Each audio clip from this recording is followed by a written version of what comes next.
In today's video, I am going to teach you how to build a standard operating procedure. We will do this inside Notion by finding a ready-made SOP system template and opening the sections you need to start organizing your processes. First, open Notion and go to the Getting Started page. This is a helpful launch point because it gives you quick access to learning resources and to the template area, where you can add new tools to your workspace without building everything from scratch. Once you are on the Getting Started page, click Explore. Explore is where Notion surfaces templates and recommended setups. Using a template is a great way to stay consistent, especially if you plan to document multiple procedures for a team. In the search area, type in the highlighted term shown in the guide. As you type, you should see results update in real time. Keep your search specific so the right template appears quickly. From the results, click the template called SUP vertical bar, Standard Operating Procedures System. This template is designed to store procedures in one place, so you can create repeatable steps for tasks and keep them easy to find later.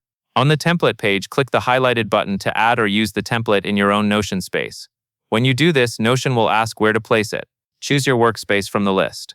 In this guide, it shows a workspace name, but you should select the space where you want your SOP system to live, such as your team space or your personal workspace.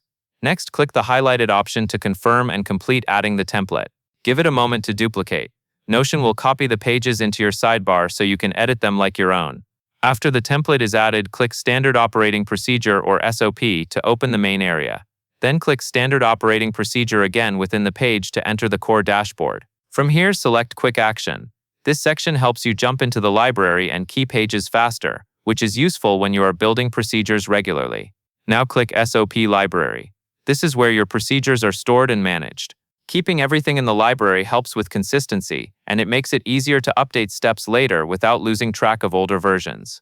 Finally, click Navigation, and then click SOP Steps. This takes you to the area where the step-by-step structure is laid out, so you can start formatting each procedure clearly and consistently. And that is all there is to it.